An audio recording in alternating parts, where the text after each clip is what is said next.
है, एक सूतीय धारा है, एक व्यासीय धारा है। अगर पाणिनि की कृपा हो जाए तो भागवत जी का शब्दार्थ लगाया जा सकता है। अगर टीकाओं की कृपा हो जाए, श्री बलदेव विद्याभूषण की कृपा हो जाए, श्री वीर राघव चरणपाद की कृपा हो जाए, श्री मधुसूदन सूरिपाद की कृपा हो जाए, श्री मधुसूदन गोस्वामी पाद की कृपा हो जाए, अगर श्री सुबोधनीकार की कृपा हो जाए तो भागवत का भावार्थ लग सकता है।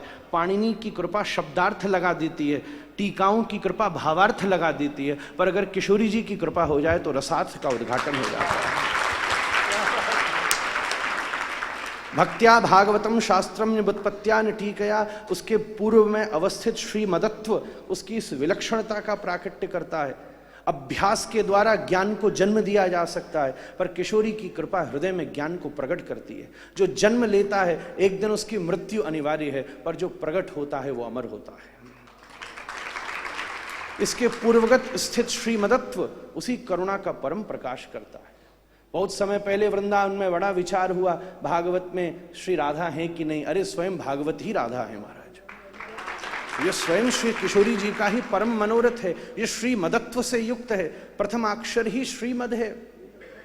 जैसे कोई यमुना में स्नान करती हुई देवी और किसी पथ के ऊपर चले तो उसकी नीबी के कोने के भाग से बिंदु बिंदु बिंदु बिंदु बिंदु बिंदु जल उसके पीछे निपतित होता चलता है। ऐसे ही जब श्री प्रिया जी श्री श्याम सुंदर के विरह समुद्र में स्निग्ध होती हुई श्री वृंदावन की बीथी में विचरण करती हैं, तब उनकी भी नीबी के आंचल के भाग से बिंदु बिंदु नहीं सप्त सप्त सिंधु निपतित होते हैं। वैदग्ध सिंधु, अनुराग रसैक सिंधु, वात्सल्य सिंधु, मृतक छविरूप सिंधु, श्री राधिका स्फुरतु में हृदय केली सिंधु। अभी एक पानी की बूंद धरती पर गिरे तो टकराती उच्छलित होती हुई सूक्ष्म बिंदुओं के रूप में आगे गिरती है, फिर उसमें पुनः सूक्ष्म बिंदु पुनः आगे गिरती हैं, फिर उसमें पुनः सूक्ष्म बिंदु पुनः आगे गिरती हैं। किशोरी जी से उछल करके वो रस गोपियों में आ गया, गोपियों के गमन से उछल करके वृंदावन की दूरबा में आ गया, उन दूरबा का आस्वादन करने से गैयाओं में आ गया, गैयाओं का दुग्धास्वादन करने से बहती हुई वही धारा आज श्री ठाकुर जी के इस निवास स्थान पर प्रकट हो रही है।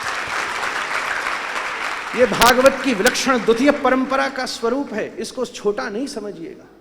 हम सबका सौभाग्य है, वेद से तो भगवान की स्तुति अनेकों बार सुनी है, वेद से स्तुति हुई है, आज वेद की स्तुति का आस्वादन कर रहे हैं। अतः मैं पहले तो गर्म हुआ था, फिर थोड़ा ठंडा हुआ, फिर थोड़ा जरूरत से ज्यादा गर्म हो गया आपके आने से, पर टाइम कम है। एक बात अंत में और कहूंगा, महाराज जी मेरे पास विराज रहे हैं। इस घर के दो उत्सव होते हैं और मुझे बड़ी प्रसन्नता है, क्योंकि ये मेरा ही घर है और भावनात्मक घर तो है ही है, पर रिश्तेदारी भी है हमारे। तो हम इंद्रेश जी के जीजा परिवार के आदमी हैं, तो थोड़ा और जरा लड़के वाले थोड़ी ज्यादा अदब में आते हैं, इसलिए मैं थोड़ा ज्यादा सजा धजा आया हूं। तो इस घर के दो उत्सव हैं।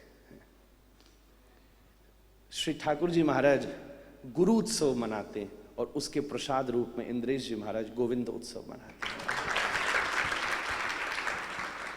हमारे श्री महाराज जी अपने गुरुदेव का ये उत्सव करते हैं और उसी गुरु की सेवा का प्रसाद श्री कृष्ण के स्वरूप की प्राप्ति है। उसी प्रसाद रूप में गिरधर लाल जी इस घर में पधारे हैं और श्री इंद्रेश जी श्री गिरधर लाल जी की सेवा का अवसर पाते हैं। गुरु सेवा का ये प्रत्यक्ष क्रम इसी रूप में अवस्थित होता है। इस गुरु उत्सव और गोविंद उत्सव एक ही बात। सूरदास जी से पूछा, तुमने किसी भी पद में गुरु का नाम क्यों नहीं लिखा, एक जगह भी गुरु की वंदना नहीं करी? तो सब बोले, सूरदास जी बोले, अच्छा मुझे नहीं पता, मुझे तो लगा कि मैं इन सारे पदों में गुरु की ही वंदना कर रहा था। वो नाम गोविंद था पर मैं तो गुरु की ही वंदना कर रहा था।